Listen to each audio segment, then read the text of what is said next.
dua-duanya. Gimana? Ah, Bisa kan? sulit Ya ya. udah, nggak apa-apa. Ya udahlah. Udah kita udah tekan banget nih. Tinggal kayak semenit lagi. Udah nih segini aja.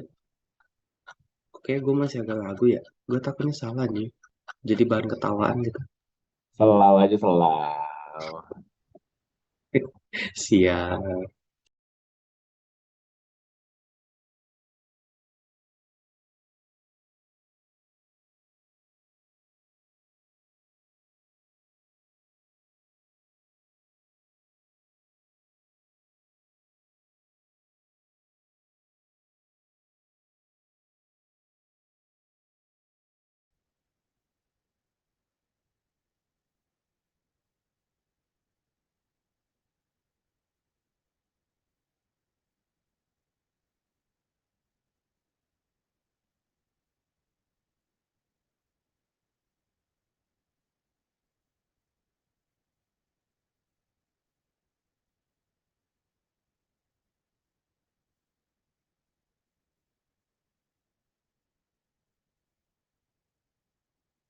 Oke, kita udah bergabung lagi ya. Udah 8.20. Nah, udah saatnya untuk kita berdiskusi ya. Selama kurang lebih ini udah 9.30 ya, udah mendekat 8.30 sorry, menuju ke 9.30 kita ada waktu sejam lagi. Nah, ini jumlah yang hadir udah semakin bertambah ya, ada 78 mahasiswa. Saya nggak tahu nih yang lain pada kemana ya. Seharusnya kita ada 100-an ya, ada di kelas, tapi yang hadir memang tiap pertemuan itu maksimal tuh cuma di 80-an ya tiap tiap pekannya. Baik, teman-teman semua ya, tadi sudah diskusi ya cukup singkat ya dalam waktu 20 menit saja. Nah, sekarang ya kesempatan untuk teman-teman menyampaikan ya dari yang tadi sudah diskusi ini. Nah, untuk penyampaiannya tuh istilahnya ada 2 poin ya yang mau saya catat di sini. Yang pertama adalah penilaian untuk individu ya, yang kedua adalah penilaian untuk perwakilan kelasnya ya. Oke, siap ya teman-teman ya. Oke, untuk pekan ini siapa yang akan menjadi sekretaris pekan ketujuh? Ada yang bersedia? Oke, ada Saya Dika. deh, Bu. Siapa Oke. dulu nih? Tadi saya lihat Dika Putri ya, raise hand duluan. Oke, silakan saya persilakan untuk Dika ya, untuk jadi ininya ya, untuk jadi sekretarisnya pada pekan ketujuh ini. Jadi nanti ini teman-teman semua saya infokan ya, ini apa namanya keaktifan menjadi sekretaris ada nilainya gitu ya. Tentunya bukan, tapi tidak menyamai nilai UTS atau UAS ya, tapi untuk nilai tambahan untuk tugas gitu ya. Jadi juga ada nilai keaktifan, terus juga dengan nilai Anda tiap pekan. Ya, jadi ini yang dicatat oleh teman-teman ya. Terus juga ada dalam catatan saya juga. Nah ini akan menambah nilai teman-teman. Nah buat yang nggak aktif ya nggak ada nilai keaktifannya gitu ya. Jadi coba untuk lebih aktif ya teman-teman semua ya. Oke, tadi kita sudah membahas ya di awal pertemuan yang kita emang agak bukan agak lagi sangat terlambat ya 27 menit 17 menit ya dari seharusnya. Kita baru bertemu di jam 8.47 ya. Nah, ini tadi kita sudah diskusikan ya di awal karena ini ada pertemuan ketujuh maka kita akan membahas mengenai case ya, case study lah gitu. Studi kasus mengenai keketuaan Indonesia di organisasi regional ya. Yang pertama itu adalah di ASEAN yang untuk kelas A ya, dan yang kelas B adalah keketuaan Indonesia di MIKTA. Nah, dua-duanya itu kita tahun ini kita pegang ya, kita jalani. Untuk yang ASEAN sebenarnya sudah serah terima dari akhir tahun lalu gitu kan ya. Nah, yang MIKTA baru saja terjadi serah terima keketuaannya dari Turki ke Indonesia di New Delhi ya. Nah, ini ada dua hal ini tadi kalau ASEAN itu adalah kita udah bahas ya pada pertemuan yang lalu bahwa ASEAN ini adalah organisasi negara-negara Asia di wilayah Asia Tenggara gitu ya, perhimpunan bangsa-bangsa di Asia Tenggara yang awal fokusnya adalah di ekonomi sosial budaya, kemudian juga sempat ke arah politik gitu ya.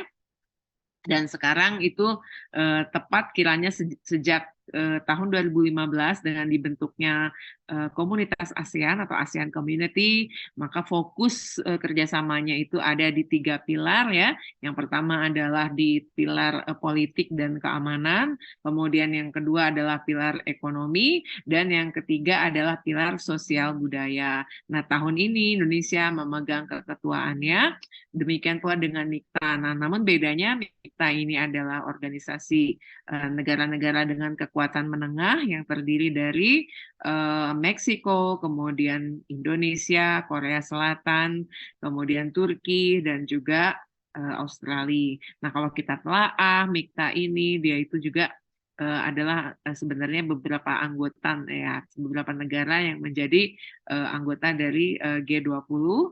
Nah, tapi di sisi lain di sini kita menelaahnya dari negara-negara dengan kekuatan middle power. Nah, yang mau kita bahas sekarang adalah ya bagaimana pencapaian kepentingan nasional Indonesia melalui keketuaannya pada tahun ini di masing-masing organisasi tadi.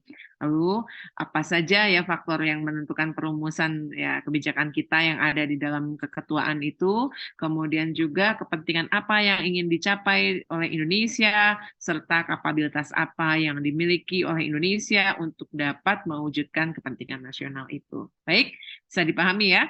Nah, sekarang kesempatannya untuk yang bagian ASEAN ya. Silakan ada yang mau memberikan pandangannya ya atau jawabannya terhadap pertanyaan tadi. Silakan. Saya tunjuk aja langsung ya. Oh ya, tadi saya ingin tahu ya, dari tadi saya lihat Arisya dengan Hafiz ya. Arisya ya, 0086 ya. Kemudian Hafiz 077 itu nggak bisa masuk breakout room. Ada yang tahu nggak ya kenapa ya? Saya udah coba untuk memasukkan ya secara manual, tapi juga tidak bisa. Saya panggil-panggil nggak nyaut-nyaut ya Arisya sama Hafiz. Ini kenapa ya? Ada masalah settingnya atau apa ya? Kira-kira ada teman-teman yang tahu nggak? Jadi kayaknya tadi mereka berdua nggak bisa ikut ya di dalam kelas diskusi ya. Ini Arisya dan Hafiz ini bisa memonitor. Halo, bisa dinyalakan ininya apa namanya mikrofonnya? Nggak jawab ya dari tadi ya. Nggak ada jawabannya. Oke, ini nanti saya catat ya ada apa nih. Nanti Arisya tolong hubungi saya ya. Dan juga Hafiz ya. Oke, sekarang kita bahas ya masing-masing kesempatannya untuk memulai penilaian ya. Untuk kesempatan yang pertama untuk kelas ASEAN ya, saya minta ini udah yang udah open cam ya, tapi saya mau minta yang nggak open cam dulu udah lama nggak pernah dengar ya. Wilbur, ada di sini Wilbur.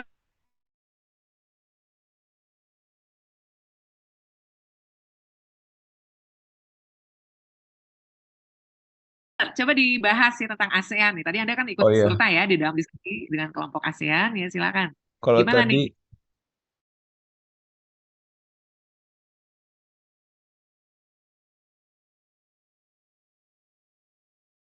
yang ada di Indonesia di Ya. ASEAN, yang pertama dari jumlah penduduk, Mm-mm. dari penduduk, terus ada faktor militer, eh Mm.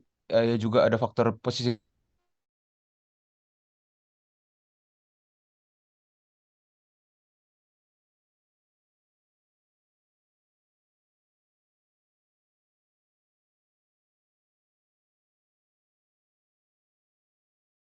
Dari segi kualitas diplomasinya, Indonesia di ASEAN ini yang seperti yang kita tahu tahun ini jadi ketua, dan Ya, juga ada ASEAN Defense Ministerial Meeting yang dimana jadi wadah negara di Asia Tenggara.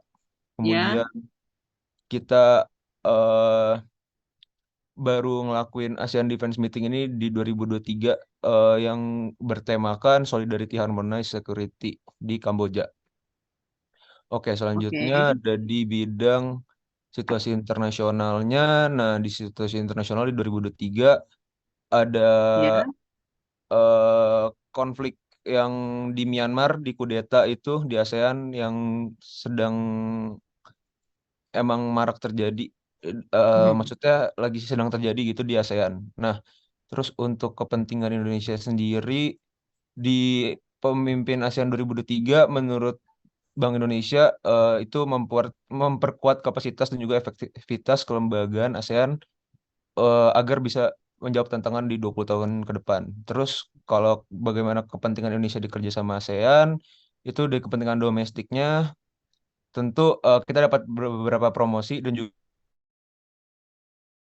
mendorong beberapa pertumbuhan ekonomi baik secara level daerah maupun nasional. Terus kemudian banyak tentunya dapat mengundang banyak investasi di beberapa negara-negara sekitar kita, dari negara sekitar kita, terus menciptakan stabilitas dan juga perdamaian. Kemudian kita juga dapat meningkatkan kerjasama di bidang pembangunan dan juga beberapa perdagangan, kepariwisataan, dan iptek. Kemudian di keketuaan ASEAN ini kita jadi wadah Indonesia untuk bagaimana kita bisa menyuarakan kepentingan nasional kita di forum Oke, internasional. oke, baik. Terima kasih Wilber ya. Untuk yang lain nih, saya mau dengar pendapatnya dari ini kalau yang udah sering mah nggak akan saya tunjuk dulu ya. Saya mau langsung jump up ke ini ya. Ini kok pada kelasnya yang B semua nih di belakang. Saya minta Isa dong, Isa. Isa ada? Ada Bu. Iya, gimana Isa? Tadi yang pendapatnya Wilber ya, ada beberapa poin nih. Kalau Isa sendiri gimana Ya, memandangnya? lanjut ke yang kepentingan Indonesia di kerjasama ASEAN kali Bu ya. Jadi Iya, iya, ada oke Isa. ada kepentingan regional dan global. Tadi udah dibahas Wilbert belum itu? Belum ya? Loh, tadi kan sama-sama denger kan?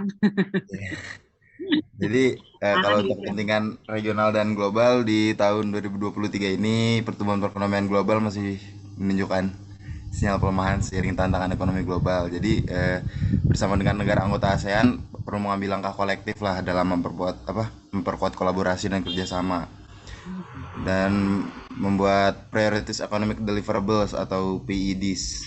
Kemudian Apa tuh? Indonesia Apa itu? itu Priorities Economic Deliverable itu apa? itu seperti recovery, rebuilding, digital economy dan sustainability gitu ya Bu. Jadi kayak apa? eh Sebagai untuk menghadapi tantangan risiko dan masalah dunia bersama gitu ya Bu. Oke, baik Isa. Terima kasih Isa. Ada yang bisa menerangkan itu tadi apa yang namanya priorities economic deliverable? Itu maksudnya apa seperti apa sih? Ya itu kan istilah ya, tapi mungkin teman-teman bisa menerangkan apa itu maknanya. Coba saya minta eh, siapa di sini yang nggak pernah muncul nih ya, siap-siap nih. Dia Rahmawati ya, silakan dia. Dia Rahmawati ada? Dia mana dia? Halo ya Bu. Ya, gimana nih dia? Apa tuh tadi yang Eh, udah dijawab sama Isa tadi kan salah satunya tuh memikirkan pada aspek global ya dan juga regional gitu ya. Dan tadi juga tidak kalah penting adalah fokus terhadap priority economic deliverable. Nah, itu apa aja apa sih maksudnya istilah priority economic deliverable itu dia?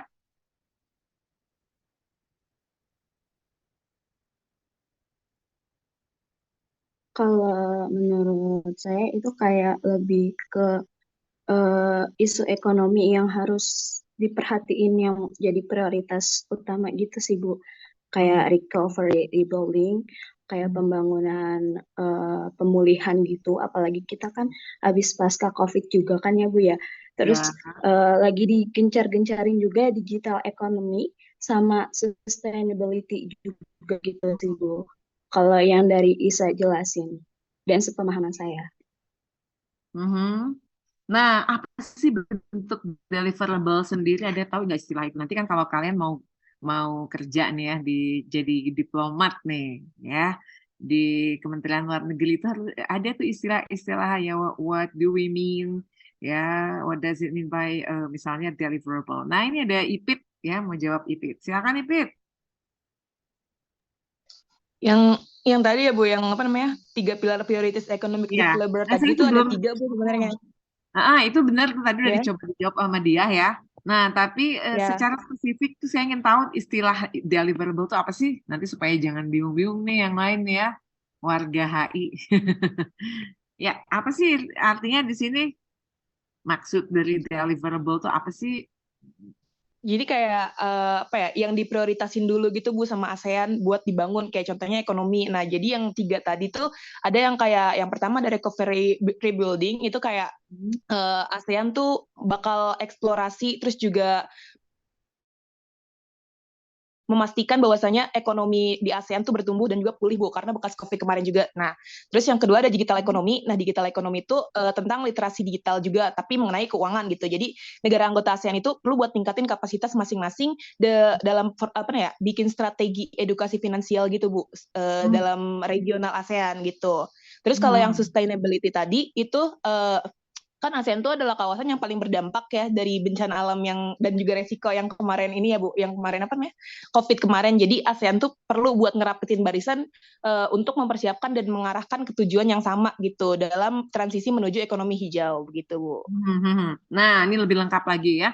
Nah, yang dijawab sama IP tadi udah menerangkan apa yang sudah dibahas juga tadi sama dia atau sebelumnya juga oleh Isa ya.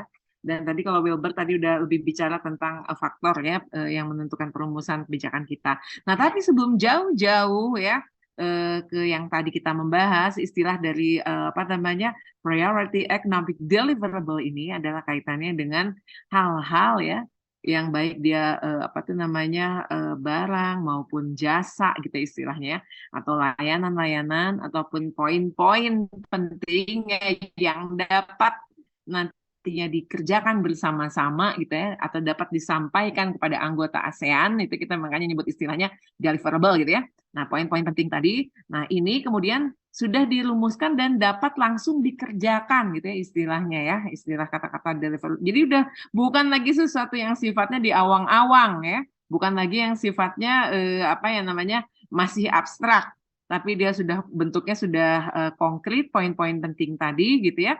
Nah, itu nanti kalau Anda ketemu istilah itu di dalam nggak hanya di dalam kerjasama internasional ya, tapi juga di dalam istilahnya di dalam organisasi perusahaan. Kalau kita bicara dengan kata-kata deliverable itu artinya adalah poin-poin ya penting yang nanti dia bisa langsung dilaksanakan gitu ya secara baik, secara istilahnya diterapkan langsung ya oleh anggota-anggota ASEAN, bukan sesuatu yang sifatnya abstrak lagi yang masih harus dicari gitu ya atau masih harus dirumuskannya. Siapa yang membuat deliverable itu? Tentunya ketua-ketua dari organisasi gitu ya. Nah, dalam hal ini tadi Anda sudah menyebutkan kan ASEAN lebih penting kepada maknanya kepada bagaimana penyelesaian masalah after pandemic gitu ya, karena memang Anda tadi sudah menyampaikan setelah pandemi ini tentu ada perubahan yang besar ya dalam aspek berbagai aspek kehidupan gitu kan, dan bagaimana menyelenggarakan menyelenggarakan tantangan-tantangan yang ada ya, nggak hanya masalah kesehatan, ekonomi, sosial, budaya, namun juga di tengah tekanan politik yang ada. Oke, baik, tadi udah lengkap ya dijawab dengan secara penuh oleh Ipit ya, melengkapi dari apa yang sudah diterangkan oleh Isa dan juga dia. Oke. Selanjutnya ya, ada lagi yang mau berpendapat selain yang tadi sudah disampaikan oleh Ipit ya. Apa sih sebenarnya ya untuk Indonesia sendiri ya saat ini? Tolong Anda kaitkan ya kepentingan nasional Indonesia yang kemudian dituangkan dalam beberapa pilar ya di Kementerian Luar Negeri. Kemudian dengan kondisi yang sekarang Indonesia setengah menggelarnya gitu ya. Ada lagi nggak hal-hal lain yang tadi belum dibahas secara rinci oleh teman-teman yang sudah menjawab ini ya, Wilbert, Isa, dia, sama Ipit. Silakan. Ini sebelum kita beralih ke Mikta ya. Saya coba dulu ya yang belum nih ya. Saya ingin cari yang belum aja. Kalau yang udah sih, udah ada nilainya banyak ya. Sekarang saya minta pendapat dari Sultan Zaki. Yang mana nih Sultan Zaki? 0047. Ada Sultan? Hadir, Bu. Ya, oke Sultan. Gimana nih Sultan? Ada lagi yang nggak mau ditambahkan? Mungkin dari kepentingan dari Indonesia sendiri ya, Bu. Gimana Sultan? Kepentingan domestik Indonesia bagi Indonesia sendiri itu dapat mendorong pertumbuhan ekonomi dan Oke. perputaran ekonomi baik di level daerah maupun nasional. Mhm. Yang kedua yaitu dapat mendorong promosi destinasi wisata dan produk industri dalam negeri yang memiliki potensi keunggulan kompetitif bagi Indonesia. Mhm. Oke. Yang ketiga, Apa lagi yang lain? terus dapat mendorong lebih banyak investasi dan perdagangan di sektor-sektor strategis di Indonesia. Apa contohnya nih Sultan? Kalau spesifiknya kasih contoh. Kayak Ada? Ada yang lain yang mungkin mau melengkapi ya? Terima kasih Sultan ya udah menjawab. Silakan yang lain tolong dilengkapi ya oleh siapa lagi nih yang belum ya? Saya mau cari yang belum nih. Rahma, coba. Rahma, tolong dilengkapi lagi jawaban dari Sultan Zaki tadi ya. Apalagi nih kepentingan Indonesia yang lain? Anda perhatikan ya. Tadi kan udah disebutkan investasi gitu ya. Kemudian pembangunan ekonomi. Nah, lebih spesifiknya investasi di bidang apa nih yang saat ini sedang marak ya Indonesia yang cukup terkenal saat ini ya. Silakan. Rahma, silakan. Ada Rahma? Jangan live ya, jangan live ya. Ini kok jadi berkurang gini anggotanya kalau udah ditanya-tanya ini. Ada kemana nih Anda ya? Oke, Rahma ada? Halo Rahma. Nah, ketahuan ya. Saya jawab. Oke, saya lanjut lagi ke Dara ya. Silakan Dara. Dara ada? Halo Dara. Ini kok pada mute gini ya? Nggak ada ya. Ini ya, Dara nggak bisa jawab. Oke, kasih silang ya. Selanjutnya saya minta Zaila. Silakan Zaila. Hadir, Bu. Ya, silakan Zaila. Gimana? Jadi untuk kerjasama ASEAN itu ada di berbagai bidang. Contohnya tuh ada di bidang ekonomi, kayak untuk perluasan perdagangan, investasi, kepariwisataan.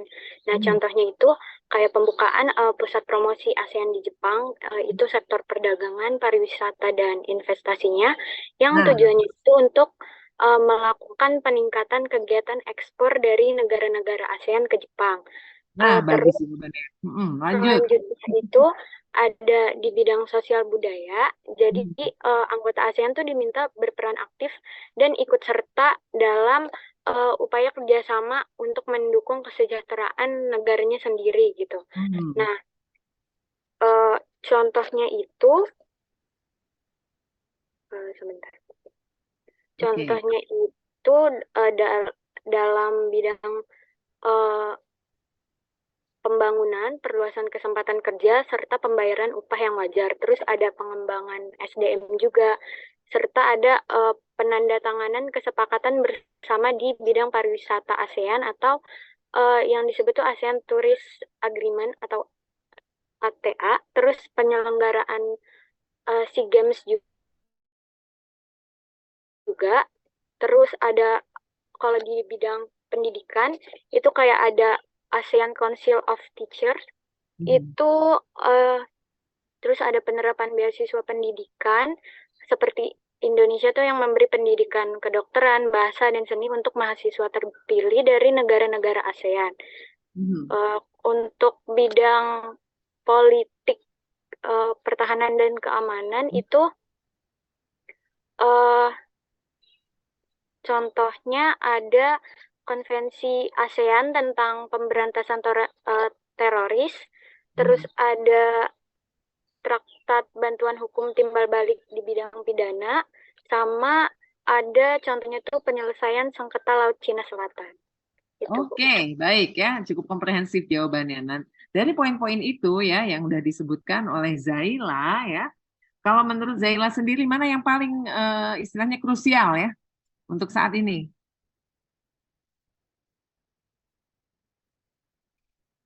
Di bidang ekonomi. Ekonomi, oke. Alasannya tadi ya karena kondisi udah dijawab sama teman-teman sebelumnya ya. Recovery dari masa pandemi ya. Oke, menghidupkan kembali perekonomian dunia. Nah, namun sekarang ya ada satu hal yang sampai saat ini itu tetap mengancam ya bagi bangsa-bangsa di Asia Tenggara. Tadi sudah disebut oleh Zaila, yang pertama tentang konflik di Laut Cina Selatan ya, di orang bilangnya Laut Tiongkok Selatan, South China Sea gitu ya, di Kepulauan Paracel itu kan ya. Nah, itu beberapa negara yang kemarin sudah berkonflik langsung dengan China. Nah, itu sudah ada yang menyelesaikannya secara bilateral saja dengan China dan tidak melalui jalur ASEAN ya. Tapi di sisi yang lain juga ternyata sekarang juga di tengah posisi yang post pandemik ini, masalah Laut Cina Selatan juga belum sepenuhnya usai ya. Dan ini menjadi tantangan juga untuk ASEAN. Baik. Nah, selain itu ada apa lagi yang tadi teman-teman bilang ya, masalah perekonomian ya di kawasan ASEAN ini, karena bagaimanapun beban berat memang kita hadapi bersama, mengingat konflik antara Rusia dengan Ukraina itu masih belum ketahuan ya kapan berakhirnya gitu kan, dan ini tentu saja mengganggu dari supply dari rantai pasok dunia juga ya, kawasan yang ada di di Ukraina ini. Ke ASEAN-nya sendiri di satu sisi dia memberikan tantangan yang besar, tapi di sisi lain juga bisa memberikan peluang ya untuk memaksimalkan kepentingan nasional masing-masing negara. Oke, baik. Terima kasih Zaila. Untuk selanjutnya kita beralih ya, sebelum nanti kita tutup ya dengan tambahan ya teman-teman yang masih mau standby ini ya, saya udah tahu orang-orangnya ya. Tapi kita beralih dulu ke MIKTA dulu ya. Silakan untuk perwakilan MIKTA ya. Kelompok B, di sini saya minta siapa namanya? Rafli ya. Silakan Rafli. Kelompok B. Rafli. Ada suaranya. Oke, ada Rafli ya. Silakan Rafli. Jadi, Kedengeran. oke. Jadi pertama saya mau menyebutkan dulu apa sih MIKTA itu. Jadi MIKTA itu adalah kumpulan beberapa negara yang meliputi Meksiko, Indonesia, Korea Selatan, dan Turki, Australia, yang menyatukan dirinya dalam pertemuan informal Menteri Luar Negeri di Forum G20 pada tahun 2012. Nah, terdapat beberapa agenda prioritas di Indonesia di MIKTA. Salah satunya penguatan multilateralisme.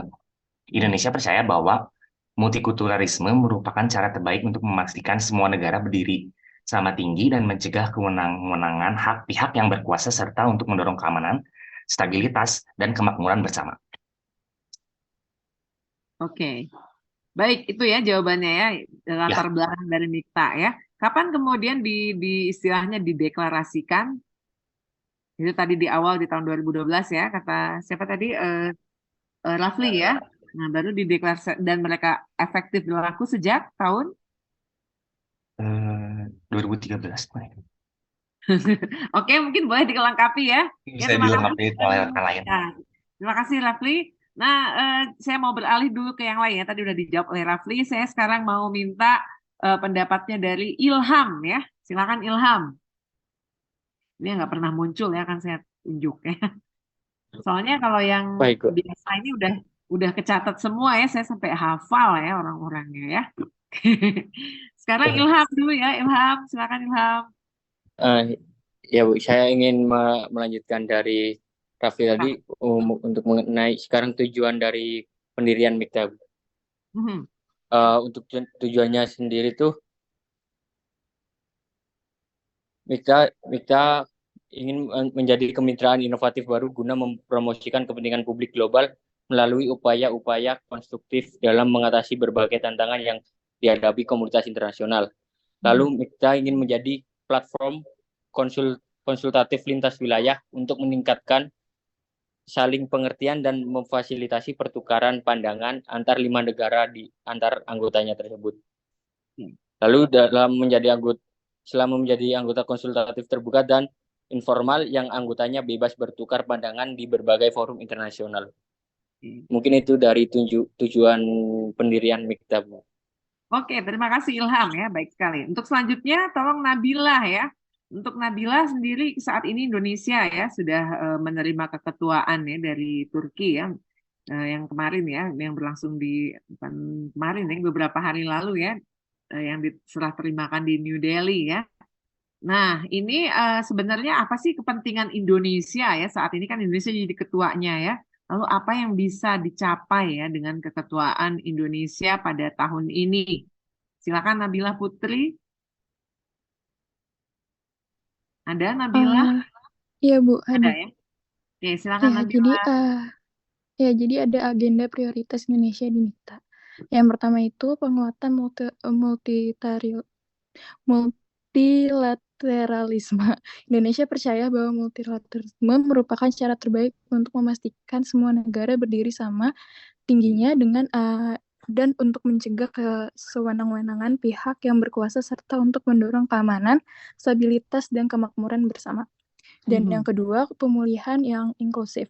Menlu menjelaskan bagaimana negara berkembang senantiasa berhadapan dengan prospek suram yang merupakan imbas dari keragaman tantangan global.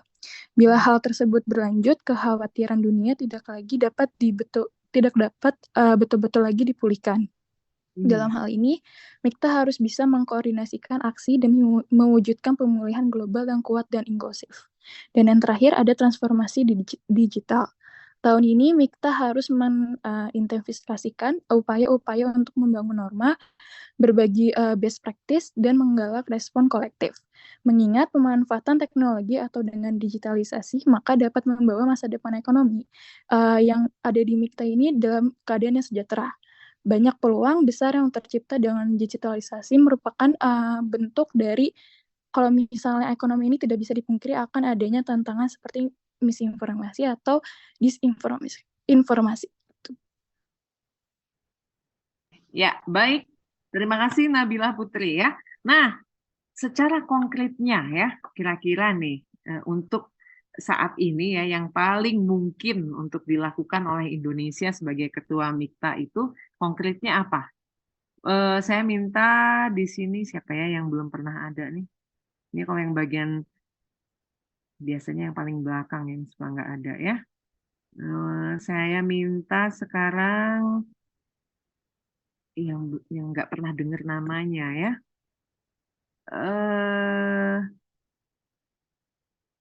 Ini udah ada ya. Coba Sasi ya. Silakan Sasi. Sasi mah 09 ya, bukan ini kelas A. Kelas B-nya ini yang belum ya. Nah, ini aja deh. Ini mah orang yang udah rajin-rajin ya. Coba Rachel. Lengkapi Rachel. Ya, silakan. Lengkapin apa, Bu? Ya, apa yang istilahnya tadi kan udah disebutkan ya sama Nabila yang sifatnya secara umum ya. Tapi yang istilahnya untuk contoh konkretnya ya dari kepentingan Indonesia ini untuk saat ini ya dengan kesempatan komunikasi 5 negara tadi, terus kemudian Indonesia sekarang adalah ketuanya, dan mereka ini rata-rata negara ini adalah anggota G20 juga ya. Kaitkan dengan tantangan saat ini yang dihadapi oleh Indonesia terutama ya. Nah, dengan keketuaan ini kepentingan apa yang bisa dicapai Indonesia secara konkret? Silakan, Rachel. Mungkin mulai dari kepentingan nasional Indonesia dulu, Kak Bu. Ya, silakan Rachel. Pertama tuh ada kekuatan Indonesia pada MIKTA merupakan bagian dari implementasi prioritas 4+1 Polugri Indonesia, terutama untuk penguatan peran Indonesia di kawasan global. Yang kedua, middle power diplomasi. Hal ini bermaksud kepada peningkatan peran global melalui diplomasi middle power yang menempatkan Indonesia sebagai kekuatan regional dengan keterlibatan global secara selektif. Yang ketiga, meningkatkan dukungan untuk isu-isu global. Indonesia dapat memperkuat dukungan MIKTA untuk isu-isu global seperti perdagangan bebas, pengendalian perubahan iklim, dan hak asasi manusia. Indonesia juga dapat mempromosikan kerjasama MIKTA dalam mengatasi isu-isu global yang dihadapi oleh negara-negara anggota. Yang keempat, ada kepemimpinan inklusif. Hal ini merupakan konsepsi untuk sedapat mungkin melibatkan pihak-pihak secara inklusif, memilih mengedepankan pendekatan multilateral kolektif, serta mengembangkan suatu platform yang secara umum terbukti bagi dialog dan solusi persoalan secara konstruktif. Yang kelima, mengoptimalkan peran peran MIKTA dalam meningkatkan kerjasama ekonomi. Sama yang keenam ada penguatan multilateralisme juga. Mungkin segitu sih, Bu. Oke, baik. Ya, terima kasih. Nah, tadi udah disampaikan oleh Anda ya. Jadi, ini gimana caranya ya Indonesia itu sekarang melakukan diplomasi middle power gitu ya. Nah, sekarang kira-kira ya istilahnya apa yang bisa dilakukan ya oleh Indonesia dengan dalam hal ini adalah diplomasi middle power. Nah, sebelum bicara lebih jauh, Anda tahu nggak sih apa yang dimaknai dengan middle power itu? Nah, ini bebas ya, nggak kelas A, kelas B ya. Silakan untuk raise hand ya. Ini mulai ini ya. Silakan di apa namanya? Oke. Ya, silakan. Di sini ada jawaban dari Christopher ya. Silakan Chris. Apa itu middle power itu? Baik Bu, terima kasih sebelumnya atas kesempatannya Bu. Jadi kalau dari yang saya pahami mengenai apa itu middle power itu Bu, jadi kalau middle power itu sebenarnya sebentar saya coba on cam ya Bu.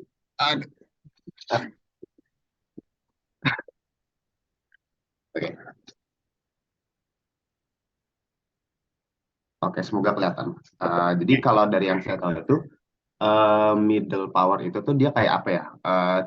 Istilah untuk istilah yang merujuk pada negara-negara yang dia tuh apa ya memiliki kekuatan yang relatif sedang gitu di tengah-tengah gitu atau cenderung sedikit lebih rendah daripada negara-negara superpower gitu. Tapi negara middle power itu dia masih punya pengaruh yang cukup signifikan gitu dalam dalam dinamika hubungan internasional Bu. Jadi negara middle power itu dia juga punya apa ya peran juga untuk menjaga stabilitas regional dan global juga. Terus apa ya negara middle power itu umumnya atau secara generalnya mungkin bisa kita pahami secara bersama adalah biasanya kekuatan ekonomi, politik, militernya itu sama diplomasinya itu apa ya nggak punya kekuatan absolut gitu kan beda tuh kalau misalkan kayak negara-negara maju yang punya hak veto gitu kan.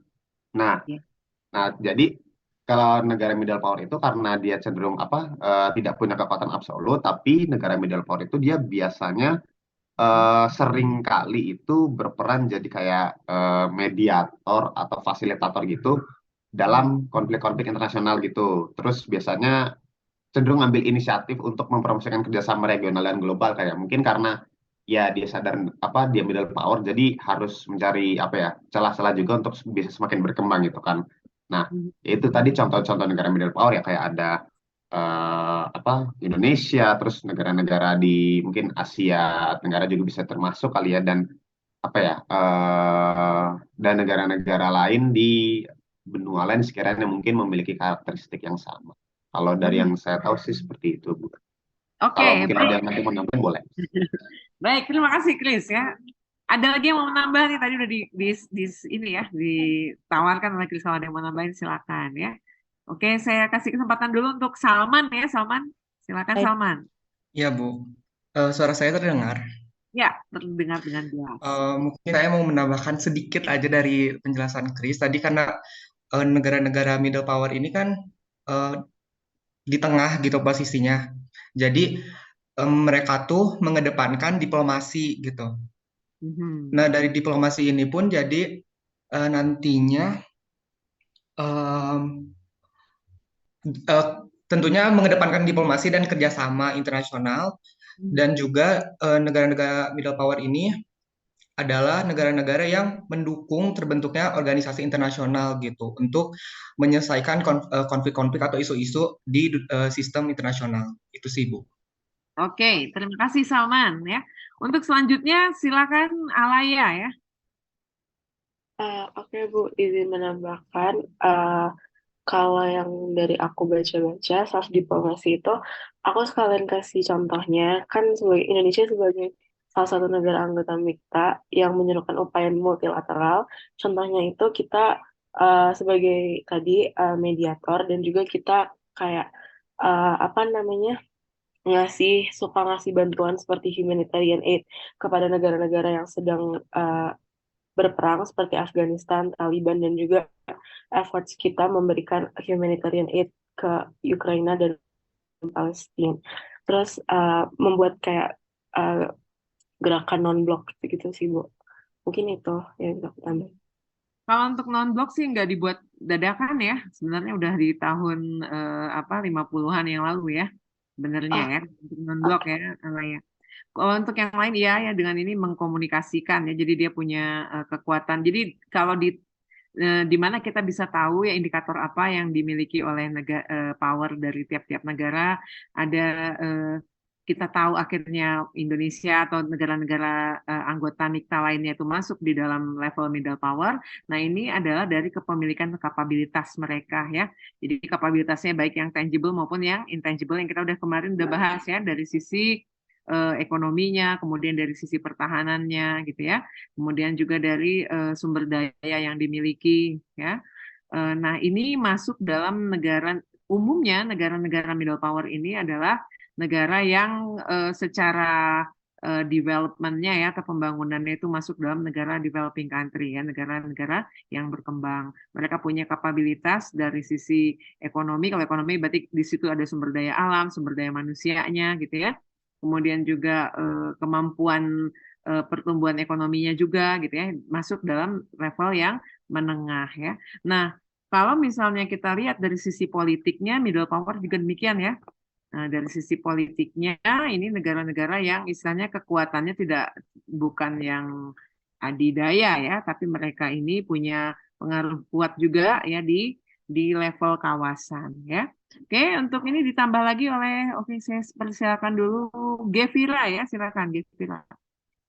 Oke, jadi saya ingin nambahin aja soal mengenai hal ini. Jadi benar banget kata Alaya tadi, kalau misalkan middle power diplomacy itu benar-benar memfokuskan mengenai multilateralisme, di mana itu tuh cocok banget sama peran dan keketuaan Indonesia di dalam MIKTA. Contohnya kayak salah satu keketuaan Indonesia di From Second Tier to Agenda Setter, di mana itu tuh Indonesia fokus untuk keluar dari bayang-bayang posisi negara-negara MIKTA yang ada kekuatannya di tengah-tengah negara adidaya, apalagi adanya G20 kemarin. Nah, jadi apa yang dimaksud kenapa keketuaan From Second Tier to Agenda Setter itu MIKTA perlu lebih sering muncul dengan gagasan dan inisiatif segar karena fungsi diplomasinya yang multilateral tadi, kayak gitu sih pokok dari aku. Oke, baik, Gevira, terima kasih. Nah, secara total kita lihat bisa kita petakan ya sebenarnya ya gimana kondisi MIKTA saat ini. Kita lihat dari masing-masing anggotanya gitu, mulai dari Meksiko yang ada di Amerika Tengah ya, Latin gitu kan. Kemudian juga Indonesia yang ada di Asia Tenggara, kemudian Korea Selatan yang ada di Asia Timur gitu ya.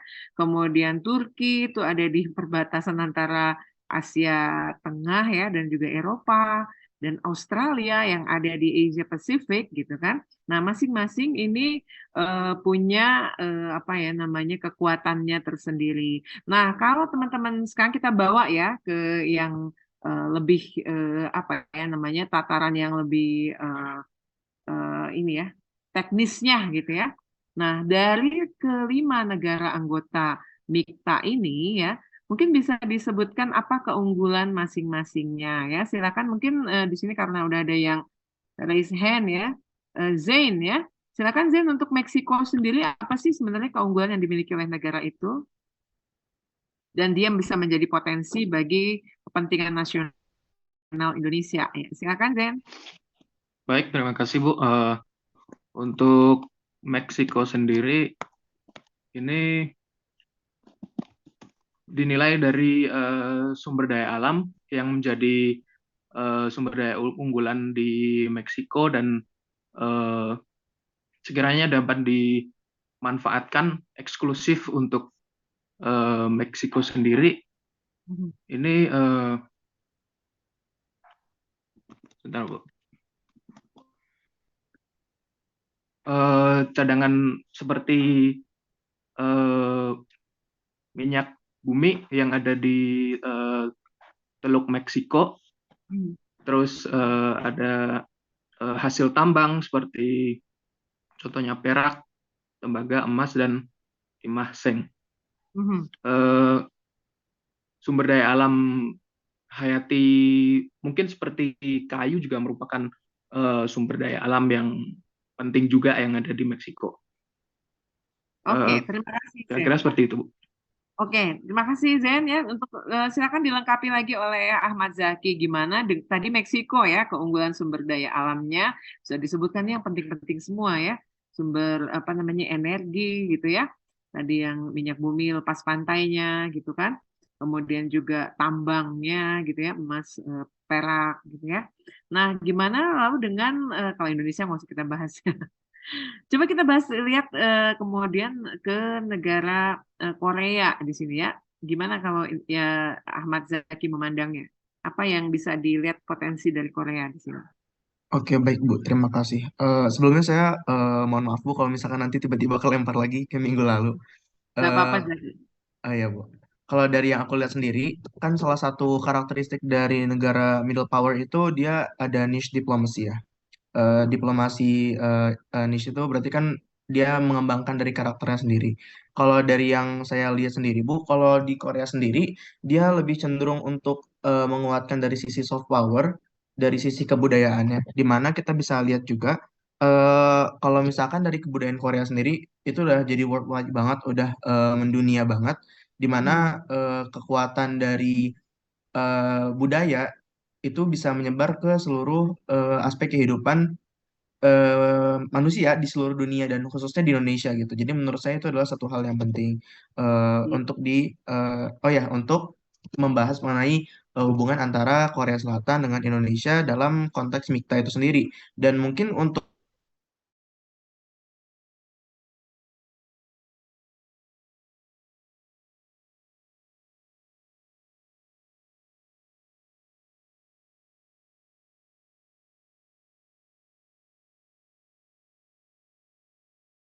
juga punya banyak choke points yang bisa dilalui dan mungkin karena saya belum sempat research, cuman kalau misalkan kita lihat dari logiknya, pasti kalau Korea Selatan ingin berhubungan dagang dengan Eropa ataupun Afrika pasti melewati Indonesia dan itu sangat berpengaruh bagi perekonomian Indonesia dan khususnya negara MIKTA itu sendiri. Dan teknologi yang dimiliki oleh Korea Selatan itu turut membangun Indonesia juga, Bu. Jadi transfer teknologinya lebih dapat gitu di Indonesia. Salah satunya kerjasama di bidang pembangunan kapal selam ataupun kereta di Indonesia dan lain sebagainya. Dan kalau misalkan kita lihat juga kita juga punya kesamaan dari geokultural dari maksudnya itu demokrasinya sih Bu. Mungkin jadi lebih kerjasama yang dilaksanakan selain membangun ekonomi juga ini juga bisa meningkatkan dari sisi demokratisasi baik di Indonesia ataupun di Korea dalam konteks MIKTA ini sendiri, Bu. Terima kasih. Oke, bagus. Ya, terima kasih Zaki ya, Zaki Ramadan ya.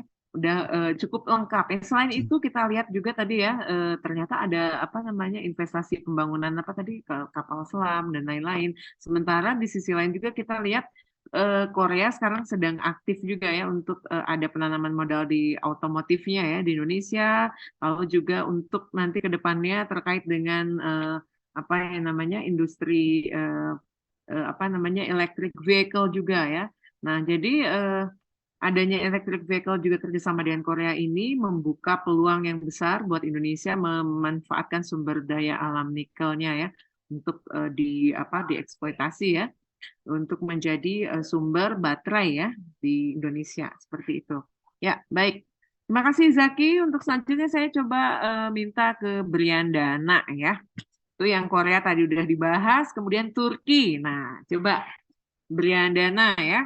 Anda tahu apa sih keunggulan Turki yang nanti bisa juga menjadi apa peluang ya buat Indonesia. Jadi istilahnya memang pasti setiap negara itu kan ikut di dalam suatu organisasi, apakah bentuknya adalah istilahnya komunikasi informal gitu ya, atau misalnya kerjasama yang lebih intens, biasanya ada pertimbangan bahwa dengan mengikuti kerjasama tersebut gitu, ataupun misalnya saling tukar informasi ya di dalam kerjasama itu ada kepentingan yang bisa dibawa ya buat secara konkret buat anggotanya. Karena kita sekarang bicara tentang kebijakan luar negeri Indonesia, berarti kita ngelihatnya dari cara pandang Indonesia. Dengan Turki sendiri ya, apa sebenarnya sih manfaat yang bisa diraih Indonesia? Silakan disampaikan oleh Brian ya.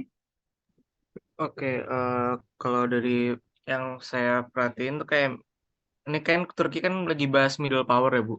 Nah Iya. middle power tuh saya baca ciri-cirinya itu mereka moderat, reformis, dan legitimizing. Nah kalau misalnya dilihat dari Turki, Turki itu kan anggota NATO juga ya Bu. Nah di NATO itu dia meskipun kalau dilihat dari negara-negara anggota NATO yang lain, dia tuh punya corak yang berbeda sendiri lah.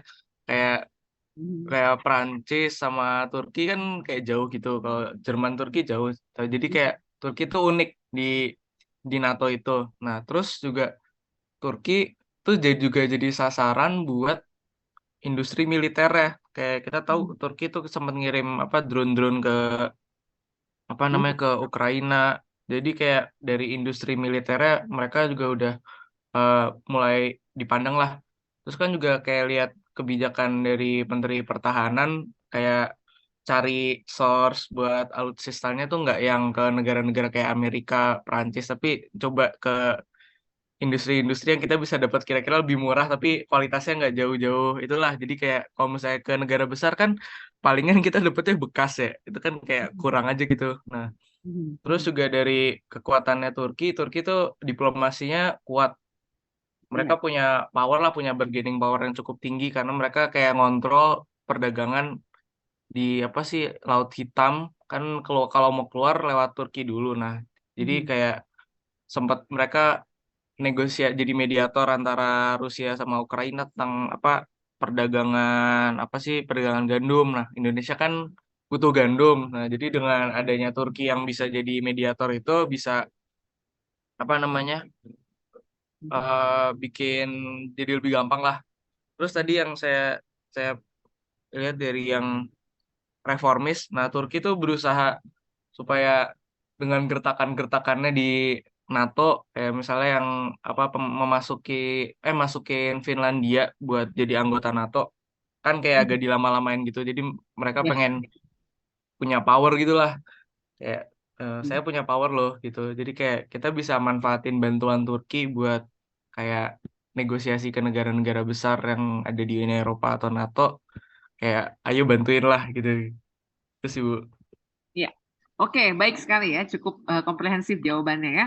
Nah, memang benar, ini fokusnya Turki itu memang lebih banyak ke ini ya, ke masalah politiknya sebenarnya. Jadi, selain juga sebenarnya ekonominya juga ya, kita sekarang lihat bagaimana apa semakin intensifnya hubungan dagang Indonesia dengan Turki dan apa ya neraca perdagangan di kedua negara pun menunjukkan credit point yang besar ya buat kegiatan ekspor impornya. Oke, baik, terima kasih Brian ya. Untuk selanjutnya saya coba ke ini dulu ya, ke Muhammad Aji. Ya, silakan Muhammad Aji. Tadi udah dibahas Turki ya, sekarang Australia nih. Gimana nih Muhammad Aji?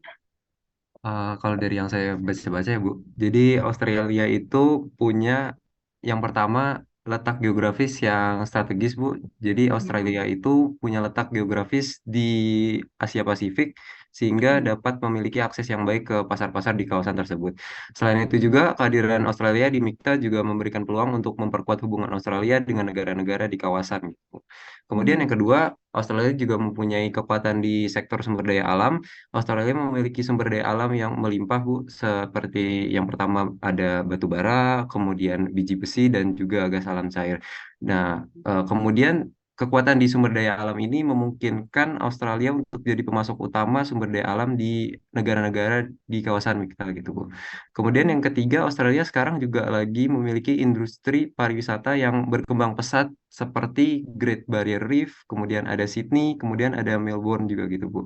Jadi keberadaan Australia di kerangka MIKTA ini bisa memberikan kesempatan untuk mempromosikan pariwisata Australia di pasar-pasar di kawasan MIKTA, Bu. Kemudian yang keempat, Australia juga dikenal dengan memiliki pendidikan yang berkualitas tinggi dan memiliki universitas terkenal seperti University of Melbourne dan juga ada Australian National University. Kemudian yang terakhir dari saya mungkin Bu, itu ada kekuatan di sektor pertanian dan juga peternakan. Australia itu memiliki kekuatan di hasil panen dan juga peternakan yang produktif gitu. Sehingga kekuatan ini juga bisa memperkuat posisi Australia di kerangka MIKTA gitu. Mungkin dari saya sekian. Terima kasih. Oke, terima kasih ya buat Aji. Nah, tadi apa yang disampaikan oleh Aji ya, kalau untuk Australia sendiri kita tahu ya latar belakangnya dia gitu. Pertama sebagai salah satu negara persemakmuran ya, kekuatan persemakmuran Inggris yang ada di wilayah Pasifik gitu. Lalu yang kedua, kita tahu juga secara perjalanan sejarah Australia ini walaupun dia posisinya di selatan, tapi secara politik juga dia punya kekuatan dan pengaruh yang besar juga ya untuk kawasan Pasifik terutama gitu ya. Dan yang ketiga dari aspek ekonominya dan juga dari sisi agriculture-nya, Australia itu dikenal sebagai produsen gandum yang terbaik ya. Jadi 3 produsen gandum terbaik itu dipegang oleh Amerika Serikat, kemudian yang kedua itu adalah Kanada, dan yang ketiga adalah Australia. Nah, kalau kita lihat ya teman-teman semua, dari produksi dunia yang ada itu Indonesia itu kebanyakan ya, ini ada pernah saya mengikuti suatu webinar ya yang diadakan oleh Kemenlu yang waktu itu mengundang juga praktisi ya di bidang importir tepung terigu gitu ya, gandum. Nah, itu menyampaikan bahwa yang paling baik itu tadi dari 3 negara itu ya, dari Australia. Nah, kita lihat sekarang walaupun contohnya ya, walaupun gandum itu bukan staple food ya buat negara Indonesia mungkin ya. Tapi Indonesia punya kepentingan yang besar juga terhadap negara tersebut karena gandum di Indonesia itu sebagai salah satu komoditas yang memang sangat dibutuhkan ya untuk dunia industri gitu kan. Nah, selama ini yang ada ya di Indonesia itu kebanyakan bukan full ya dari Australia gandumnya, tapi adalah gandum hasil oplosan lah gitu ya. Jadi oplosannya itu di salah satu produk yang bisa untuk membantu oplosannya itu ada yang dari impor kita dari Ukraine ya selama ini gitu. Kenapa? Karena kalau misalnya benar-benar memanfaatkan hasil gandum yang dari Amerika, Kanada atau Australia, itu harga produknya akan sangat mahal dan tidak terjangkau ya buat industri nasional misalnya yang semuanya perlu gandum ya sekarang ya. Indonesia itu bukan tidak staple food-nya ataupun tidak menghasilkan gandum juga ya sebagai sumber agriculture utama, tapi itu kita memanfaatkan gandum untuk berbagai macam ini ya sumber pangan gitu ya. Contohnya apa yang paling banget dekat dengan Anda tuh mie instan gitu kan. Ya mie instan, kemudian roti gitu kan. Terus ya makanan apapun nah rata-rata dari gandum dan itu kayak nggak bisa dihindarkan ya atau tidak bisa di stop ya dari kepentingan atau kebutuhan nasional Indonesia. Nah dengan kita bekerja sama ya dengan Australia salah satunya, nah itu negara itu juga sebagai penghasil ya produk gandum yang terbaik ya meskipun ada yang lain yang dipasok dari negara-negara yang level gandumnya itu lebih rendah. Nah, tetap kita punya kepentingan dengan Australia juga karena apa? Australia di sini secara hubungan politiknya ya dia juga sangat dekat ya dengan Amerika Serikat gitu ya. Jadi ada hal yang terkait dengan kepentingan kita yang misalnya masalah pertahanan ya, keamanan. Di sisi lain juga kita sekarang berhadapan dengan kondisi yang tekanannya cukup besar ya. Tadi kita sudah sebut di awal ya terkait dengan masalah di Laut Cina Selatan, kemudian juga di kondisi di wilayah Indo-Pasifik gitu ya, termasuk juga di Australia.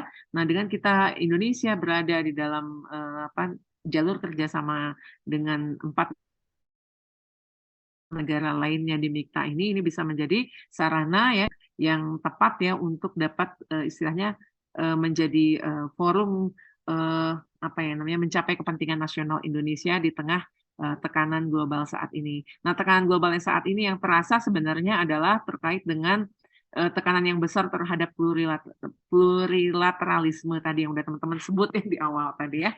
Nah, kenapa? Karena semenjak pandemi melanda ya, kebanyakan negara-negara yang selama ini banyak bergerak di dalam kerjasama internasional itu mulai kelihatan ya istilahnya individualismenya gitu ya. Jadi realismenya ini kalau di dalam konteks HI ya, pendekatan realismenya ini mulai muncul gitu ya, terlihat masing-masing lebih mengedepankan kepentingan nasionalnya masing-masing ya, dengan mengejar dengan menekan ya pihak-pihak lain gitu. Nah, inilah yang kemudian menjadi pekerjaan rumah yang besar ya buat Indonesia untuk bisa istilahnya mengembalikan kembali kondisi agar tiap-tiap negara itu lebih cenderung untuk liberal ya daripada realis gitu ya. Anda kan udah pernah ini ya belajar tentang pengantar ilmu hubungan internasional gitu ya, yang mana salah satu pendekatannya ya di dalam konteks hubungan internasional ini realis melawan liberalis gitu ya.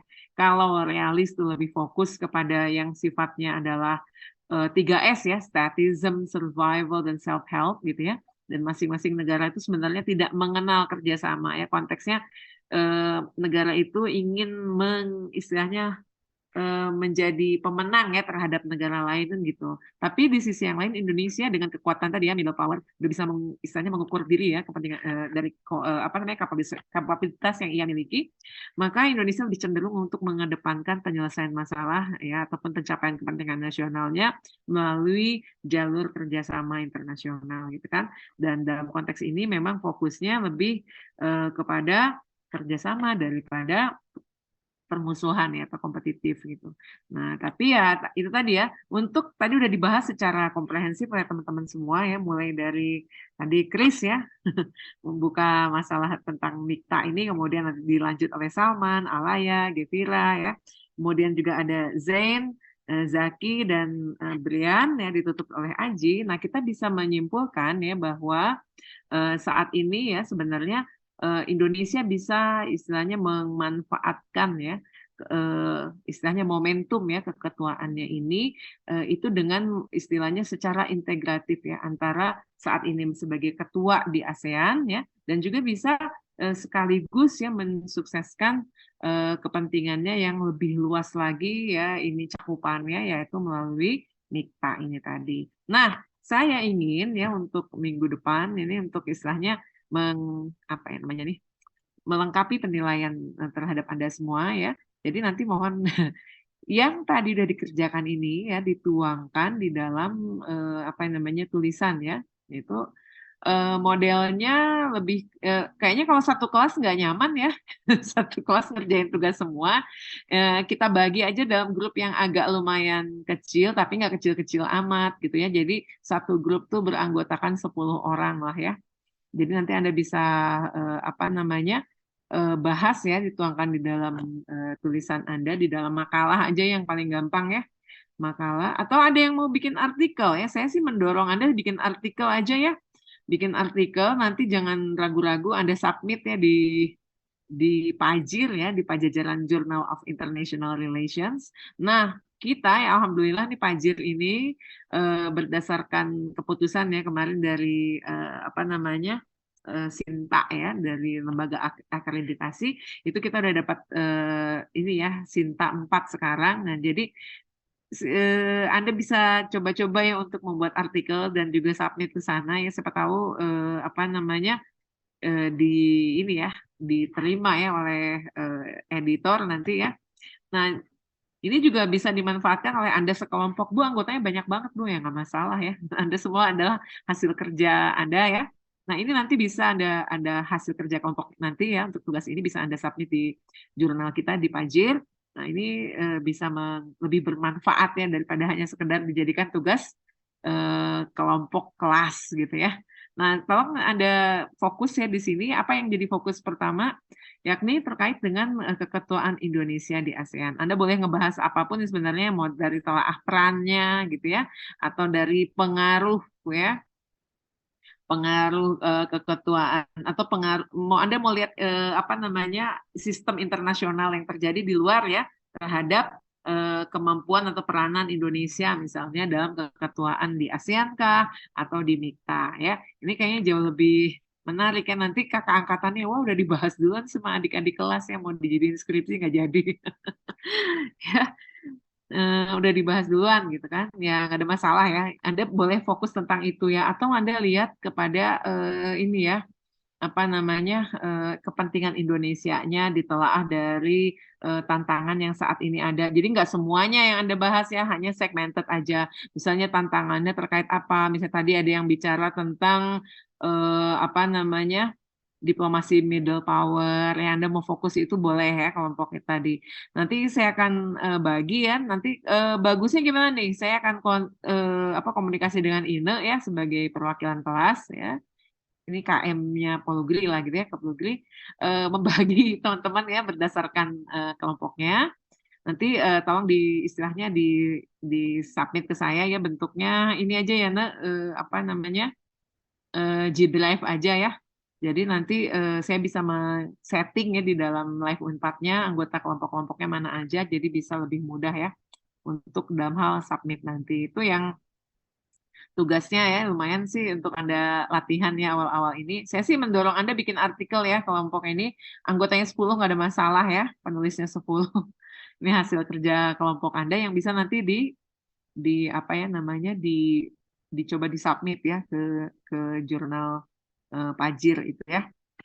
Kita sama-sama apa namanya, meramaikan ini ya jurnal HI kita yang udah levelnya udah Sinta 4 ya, kita berharap pada tahun depan mungkin bisa naik level ya jadi Sinta 2 misalnya gitu kan. Jadi lebih baik lagi ininya posisinya ya. Nah, sekarang ini juga apa media latihan ya buat teman-teman, karena apa, mulai dari sekarang ya semester ini semua mahasiswa yang nantinya mau apa namanya mendapatkan kelulusan ya, dan lulusnya itu secara cum laude ya. Ya kan kalau nilai cum laude itu kan 3,51, lalu posisinya dia studinya tepat waktu atau lebih awal waktu gitu ya. Nah, tapi kalau mau mendapatkan gelarnya itu cum laude gitu ya. Nah, itu cum laude-nya itu harus ditentukan oleh submit ke jurnal minimal Sinta 4 gitu ya. Dan itu publish gitu ya. Siapa tahu ya di antara teman-teman ada yang seperti itu, atau pilihan lainnya apa namanya? Bisa juga Anda itu tidak menyelesaikan draft ya, tapi sama-sama sur ya. Sur, tapi kemudian Anda tidak menyelesaikan draft, namun Anda submit artikel ya ke apa namanya jurnal Sinta 3 ya. Nah, yang lebih tinggi dikit. Nah, itu Anda bisa nanti atau Sinta 2 ya ke atas. Nah, itu Anda bisa lulus tanpa harus apa namanya menyelesaikan draft dan sidang gitu ya. Jadi sidangnya lebih kepada masalah artikel Anda aja. Nah, siapa tahu ya, coba ini Anda masih di semester awal ini, Anda coba untuk apa ya namanya submit aja ya, latihan, lihat nanti ada apa namanya nih, ada template-nya Anda pelajari gitu ya. Nah, nanti tugas yang Anda submit ke saya itu juga Anda submit juga ya ke jurnal gitu ya, untuk menambah ya istilahnya credit point buat Anda. Ini ada pertanyaan ya dari Faiz. Kalau tentang yang lain boleh Bu. Ada yang pengen yang lain tentang apa Faiz contohnya? Betul ini Maksudnya kata hanya bukan yang lain. ya gimana Faiz? Jadi sebenarnya ini Bu, ini saya kalau pemain profesional itu kalau itu tentang BRICS lewat. Jadi kan BRICS ini udah mulai ekspansi keanggotaan kerjasamanya. Nah, dan dari sisi Amerika itu sedang berkembang kayak banyak juga yang itu kayak banget di dolar bakal terutama superpower Amerika bakal akan hilang. Kayak Amerika kemarin Pentagon kayak mengancam perang dengan China. Nah, untuk Indonesia sendiri Bu, kebijakan luar negeri ini apakah baiknya kita Nggak begitu jelas ya Faiz ya, kenapa suaranya dari awal gimana Faiz, nggak begitu terdengar ya. dari awal Jelas nggak? Tadi kan BRICS lagi mengekspansi keanggotaannya Bu. Nah, terus kan Amerika sedang panik gitu Bu, ketika dolar melemah dan bahkan kehilangan superpowernya. Bahkan Pentagonnya kemarin mengancam untuk melakukan perang dengan Cina. Nah, untuk Indonesia sendiri kebijakan luar negerinya ke depannya bakal gimana Bu? Bukannya apakah kita akan lebih diuntungkan misalnya kita ikut dengan BRICS, karena kemarin juga BRICS kan telah beberapa kali menyebut nama Indonesia menjadi calon anggota kerjasamanya. Dan dengan kita kan bebas aktif kan berarti kalau nggak salah kemarin saya pahamnya juga bebas untuk memilih kerjasama dengan siapapun. Apakah ke depannya Indonesia akan lebih Bebasnya baik betul. kerjasama Nah, dengan BRICS gitu Bu atau gimana? sebenarnya bebas aja kan ya. Itu kan kita tahu BRICS ini sendiri terdiri dari sejauh ini ada 5 negara ya. Apa aja tuh? B-nya apa? Brazil gitu ya. Kemudian Rusia, kemudian ada India gitu ya, China dan South Africa gitu ya, Faiz ya. Nah, jadi Faiz mau bahas itu gitu, mau bahas tentang Saya mau nanya oh, ini sekarang. tanya ya, oke tanya ya. Oke, ini mah di luar tugas ya berarti ya. Nah, sebenarnya kalau kita lihat BRICS ini kan apa namanya kerjasama yang lebih kepada kerjasama ekonomi ya.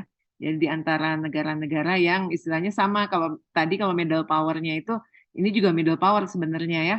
Nah, dan mereka ini ya sebenarnya lebih memaksimalkan ya untuk istilahnya berkomunikasi dan juga kerjasamanya di bidang ekonomi. Nah, kalau Anda tanya kira-kira gimana nih Bu kalau Indonesia juga ikutnya? Terus udah banyak nih dimension istilahnya ya Indonesia tuh untuk gabung di BRICS ini menjadi anggota yang ke-6. Sebenarnya Indonesia itu ingin masuk di BRICS bukan sekarang aja tuh Faiz. Dia udah dari kira-kira 3 atau 4 tahun yang lalu ya, dia sebenarnya sudah mengusahakan untuk masuk ke dalam kerjasama BRICS ini.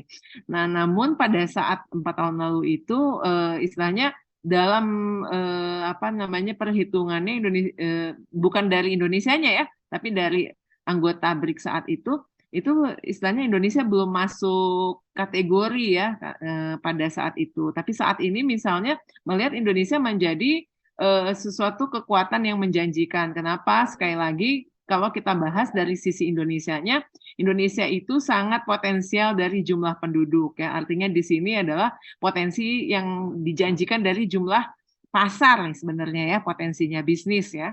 Jadi kalau misalnya BRICS tadi menggabungkan Indonesia menjadi salah satu anggotanya, berarti ini adalah suatu peluang yang besar buat 5 negara anggota lainnya itu untuk bisa membidik ya pasar Indonesia. Yang kedua, Indonesia juga sangat potensial dari sisi sumber daya alamnya ya. Sekarang kita tahu ya bahwa bisnis itu di seluruh dunia tadi tidak berlangsung secara tersendiri ya, tapi semua sudah jadi global integrated sistem gitu ya. Jadi global integrated network system. Jadi semuanya itu bergabung ya. Jadi investasi internasional yang terjadi itu memaksimalkan ya mana-mana saja ya wilayah-wilayah yang mana sumber daya alamnya itu kaya, sumber daya manusianya itu banyak dan dapat istilahnya bekerja secara efisien ya, dibayarnya lebih murah ya bila dibandingkan dengan negara maju. Dan yang ketiga yang nggak kalah pentingnya yakni adalah adanya potensi pasar tadi yang sudah saya sebutkan di awal. Nah, tentu buat negara itu tidak menjadi persoalan. Kalau buat kita juga nggak ada persoalan gitu ya. Secara ekonomi soalnya ya, bukan di bidang-bidang lain, bukan juga bidang politik. Meskipun demikian tidak menutup kemungkinan sebenarnya makna politik juga tetap ada ya. Tadi kalau misalnya Faiz nanya kira-kira gimana Bu, apa enggak kita dianggap gimana nanti menjadi kekuatan yang istilahnya menggentarkan Amerika. Kalau gentarin enggak ya, tapi kalau bikin sibuk iya gitu ya buat Amerika Serikat sendiri. Karena kita lihat sekarang Amerika kekuatan yang memang tampak itu memang lebih kepada karena kepemilikan nuklirnya ya, karena kepemilikan kesenjataannya. Tapi dalam tataran perekonomian sebenarnya negara-negara lain juga sudah mulai maju gitu ya, sudah mulai juga mencari alternatif untuk istilahnya enggak lagi hanya mengandalkan Amerika dan juga sekutunya gitu ya, tapi mulai mencari bagaimana kerjasama yang ada ini bisa mengefisiensikan gitu ya biaya-biaya untuk transaksi dan juga kerjasama. Nah, kalau ke depannya ya itu sangat tergantung dengan kondisi yang berlangsung ke depan. Tapi kalau dalam tataran di mana Indonesia itu bisa melalui kerjasama BRIC ini bisa meningkatkan performa ekonominya, kalau saya rasa nggak ada masalah ya. Malah ini adalah suatu peluang yang baik ya kalau Indonesia memang istilahnya disambut ya oleh 5 negara yang sebelumnya memang sudah jadi anggota BRICS itu sendiri. Gitu Faiz ya.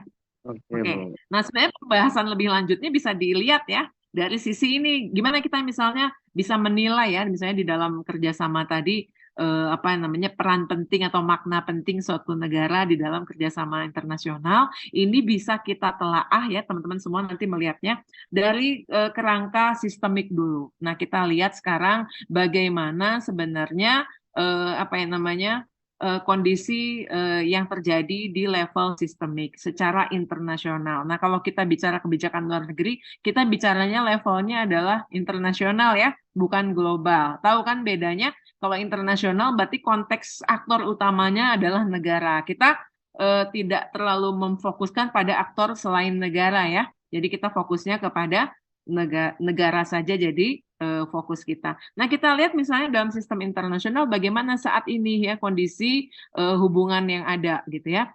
Apakah memang istilahnya modelnya gitu ya istilahnya apa namanya kondisi yang terjadinya itu apakah masih sama dengan tahun lalu gitu ya. Nah, kita lihat juga sekarang siapa aja yang punya power gitu ya. Amerika misalnya ya. Kemudian ada disebut lagi negara lain misalnya ya. Ada China ya selanjutnya di dalam konteks perekonomian gitu ya. Nah, kalau dibandingkan dengan negara lain, nah kita mungkin bicara juga kepada kerjasama ekonomi ya di Uni Eropa ya. Nah, atau yang integrasi ekonomi. Kemudian kalau di Asia Tenggara ada ASEAN. Kemudian kalau misalnya di apa namanya di Afrika ya ada African Union gitu kan. Nah, kita lihat di situ aja ya bisa kita perhatikan gimana posisi negara kita gitu Indonesia. Lalu setelah kita lihat yang sistemik tadi, lalu kemudian yang regionnya kawasan, lalu kita lihat sendiri adalah kepentingan nasional kita yang tertuang di dalam rencana strategis ya hubungan luar negeri kita. Anda bisa ngeceknya di mana ya waktu itu udah ada kan yang di-share, tapi Anda juga kalau mau ingin lebih tahu lagi itu bisa Anda download ya di Kementerian Luar Negeri itu nanti Anda lihat ya rencana strategis Indonesia ke depan ya paling sampai tahun 2024 ya karena tahun depan kan kita udah ini ya udah ada general election ya tentunya tiap apa namanya pemimpin atau pemerintah atau presiden itu punya ininya sendiri ya punya platformnya tersendiri untuk kepentingan nasional yang kita sedang dihadapi untuk kurun waktu tertentu gitu ya. Nah, tapi setidaknya sampai tahun 2024 kita kan intinya kalau di zaman Presiden Jokowi yang paling utama itu kan adalah masalah diplomasi ekonomi, kemudian diplomasi perlindungan gitu kan ya. Nah, untuk ini dengan keikutsertaan kita misalnya di tadi ya di kerjasama yang kita udah bahas tuh MIKTA, kemudian ASEAN, kemudian nanti kalau misalnya kita masuk ke dalam BRICS gitu ya, apa yang mau dimaksimalkan oleh kita? Tadi yang kita lihat adalah gimana istilahnya mau memaksimalkan dari sisi pembangunan digitalnya gitu ya. Nah, kita yang nggak punya sekali lagi itu bukan sumber daya alam ataupun manusia ya, tapi yang nggak kita punya itu adalah sumber modal ya, dan juga sumber teknologinya. Nah, dengan kita bekerjasama dengan negara asing tadi, berarti nanti ada peluang ya untuk terjadinya transfer of technology yang dapat nanti memanfaatkan kelebihan sumber daya alam dan manusia yang kita miliki. Itu aja sebenarnya ya. Oke, kalau masalah bebas aktif, nah saya harus ingatkan lagi ya, bebas di sini adalah sebagai konsekuensi bangsa yang merdeka untuk menentukan nasibnya sendiri ya. Hati-hati nanti kalau ujiannya. Nah, aktif di sini dalam ikut serta melaksanakan ketertiban dunia yang berdasarkan perdamaian, kemerdekaan abadi dan keadilan sosial ya. Oke. Nah, ini masih tersisa ya sebenarnya diskusi kita yang pekan lalu ya terkait dengan apa? Dengan gagalnya Indonesia ya sebagai apa tadi sebagai tuan rumah ya U20 ini. Ya, sama-sama Faiz. Nah, ini banyak yang kecewa, banyak yang sedih. Ini Anda di antara yang hadir di sini di kelas nih yang kecewa mana ya? Raise hand dong. Yang kecewa Indonesia nggak jadi tuan rumah ya. Ya, kecewanya karena kita sebenarnya sangat berharap ya bahwa dengan kita jadi tuan rumah ini, pertama investasi berjalan dengan maksimal ya, masuk investasi ke kita. Terus kemudian yang kedua apa namanya pemuda Indonesia, para pemain muda ini mendapatkan kesempatan ya untuk bisa merasakan untuk apa berkompetisi langsung ya dengan para apa namanya grup-grup ya hebat ya di di dunia gitu kan. Nyimak ya terhadap isu ini. Teman-teman kalau tertarik dengan isu ini bikin ini dong, apa namanya, tulisan-tulisan ya, bisa Anda ini nanti kan bisa Anda submit, itu tuh kayaknya lebih oke banget ya ini. Terus ada juga ya yang lain ya yang udah disiapkan, katanya Indonesia tuh udah keburu investment ya, udah memperbaiki lapangan, biayanya juga nggak sedikit, itu yang kesedihan dari Indonesia ya. Tapi yang sisi yang lain ya, yang nggak kalah penting nih istilahnya adalah hal lain ya, ada yang alasan ideologis gitu kan ya. Yang ini juga kita lihat apa namanya, Gubernur Bali juga ya itu menolak itu karena memang itu adalah mandat dari Presiden Soekarno yang sampai kapan juga beliau tuh nggak mengizinkan gitu ya kita ada berurusan ya dengan Israel ya, dan juga itu juga mandat sebenarnya kita udah tahu juga ya dari landasan apa namanya ideal ya pelaksanaan kebijakan luar negeri kita Pancasila, yang itu kita kalau misalnya bekerja sama dengan Israel kita namanya apa namanya melanggar ya sila yang kedua ya, kemanusiaan yang adil dan beradab seperti itu. Dan yang lain yang mana jawabannya Keisha ya, kita mau menghindari nih kasus kejadian kayak hal-hal yang tidak kita inginkan ya untuk keamanan nasional kita gitu ya. Sementara kita tahun depan itu mau ada pesta demokrasi ya, kita menginginkan kondisi yang lebih kondusif, aman ya, terkendali, plus juga ekonomi kita tetap apa yang namanya lancar ya, tidak apa namanya mengalami hal-hal yang kita tidak inginkan ya, sesuatu yang nanti bisa merusak ke masa depan kita ya perekonomian ini ya, kalau ada kerusuhan, kalau ada kejahatan itu yang dikhawatirkan sebenarnya. Nah, dan juga alasan-alasan lain. Oke, ini ada pertanyaan. Kenapa yang di-highlight oleh partai tertentu aja ya, padahal yang lain juga ikut nolak? Ya, memang orang batal puasa malah batal gelar Piala Dunia. Iya, itu cukup banyak ya diskusinya. Memang ini karena di pesta demokrasi, tentunya juga ya ini ya untuk mahasiswa semua kita belajar untuk apa yang namanya benar-benar apa yang namanya menerapkan edukasi yang kita miliki ya di tengah dengan apa di tengah hingar-bingar pendapat, kemudian juga ada yang memanfaatkan suasana dan situasi ya tentang apa namanya kinerja partai ya, ada yang meng-highlight seolah-olah itu adalah kinerja satu partai saja, ya biarkan saja ya, kalau orang yang sudah teredukasi sih sebenarnya nggak begitu care ya masalah itu ya, tapi yang mungkin yang dikhawatirkan adalah untuk yang masyarakat umum ya, yang untuk akar rumput dan lain-lain. Itu adalah kalau menurut saya ini aja deh Faiz, itu lebih kepada kemampuan dari pihak tiap-tiap partai tadi ya untuk dapat mengcounter atau memaksimalkan kinerjanya ya. Jadi untuk yang nanti akan bergerak di partai ya, jadi lebih apa yang namanya mampu ya untuk memaksimalkan kinerjanya ya, dalam juga berkomunikasi ya dengan calon pemilihnya seperti itu ya. Ini cukup banyak ya yang menarik ya sebenarnya gitu. Saya juga lihat pendapat-pendapat Anda juga yang kemarin ya, itu sangat-sangat menarik. Sayangnya nggak ter-save ya istilahnya sama saya ini videonya pendapat-pendapat Anda. Tapi saya ini ya saya ingat ya dan saya catat ya pendapat Anda masing-masing semua. Ya. Oke, ya saya berharap ya untuk UTS memang sih UTS kita lebih kepada tadi ya sudah bilang pilihan ganda, nanti kita akan adakan di dalam live ya melalui live Unpad dan juga jamnya jam yang sama dengan kita kuliah ya. Nah, tapi waktunya hanya maksimal di 60 menit saja ya. Jadi tolong nanti saya minta komunikasinya dengan Ine jam yang paling pas ya. Jadi saya akan mulai buka nanti di pukul 7.30. Nah, tapi waktu pengerjaan cuma 60 menit ya.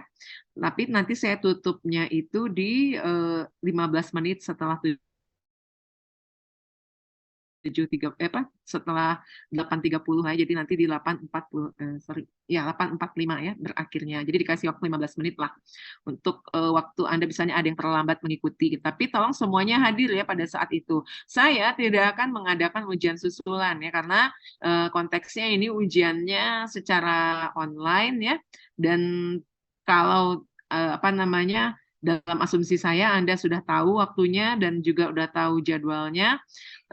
Jadi kita tidak ada halangan apapun ya untuk ini kecuali misalnya mungkin masalah jaringan. Nanti saya minta tolong ya, tolong komunikasikan dengan teman-teman semua jam berapa yang teman-teman semua tuh paling aman ya, paling manteng ininya ya, internetnya, sehingga nanti tidak mengalami gangguan saat pelaksanaan ujiannya itu ya. Jadi dan waktunya itu nanti saya akan setting. Tapi sementara ini saya akan setting ujian UTS-nya itu pada pekan depan pukul 7.30 ya sampai 8.45. Jadi saya kasih waktu 15 menit untuk ya kalau Anda agak terlambat sedikit ya untuk memulai. Tapi kalau ada jadwal lain yang Anda sarankan nanti saya akan sesuaikan ya sesuai dengan istilahnya masukan hasil musyawarah teman-teman semua ya.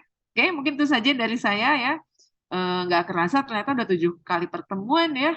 Dan kayaknya saya merasa pengen masih mengajar sampai akhir ya. Cuma waktunya udah istilahnya udah dibatasi ya karena setelah ini nanti Anda akan banyak kuliah dengan Pak Chandra itu lebih banyak nanti membahas kerja kelompok ya istilahnya untuk kasus-kasus ya dari kebijakan luar negeri Indonesia mulai dari yang masa kita merdeka sampai nanti sekarang ini ya saat ini. Mungkin itu saja teman-teman semua ya yang bisa saya sampaikan. Ya saya sangat senang sekali ya mengajar di kelas ini karena sebagian besar itu ya kira-kira 15%, enggak sebagian besar ya, 15% sangat aktif ya, dan sebagian besarnya kalau didadak ya, itu berusaha untuk menjawab sebaik-baiknya. Tapi ada juga yang dari sejak awal kuliah ya sampai hari ini tuh nggak pernah muncul-muncul ya, bahkan juga kuliahnya jarang. Tapi nanti kalau ngisi presensi nih, saya di udah terkontrol ya, presensinya luar biasa ya, paling duluan ngisi presensi gitu ya. Jadi tolong ya untuk teman-teman semua ya, ini nanti ke depannya jangan sampai seperti ini ya, kalau nanti di kelas Pak Chandra Anda masih punya kesempatan pertemuan 7 kelas lagi gitu ya, 8 kelas lagi, jadi tolonglah lebih aktif lagi ya. Saya mungkin itu dari saya mohon maaf untuk segala kekurangan ya, dan semoga Anda nanti semua sukses ya di UTS-nya ya dengan nilai yang terbaik. Oke, mungkin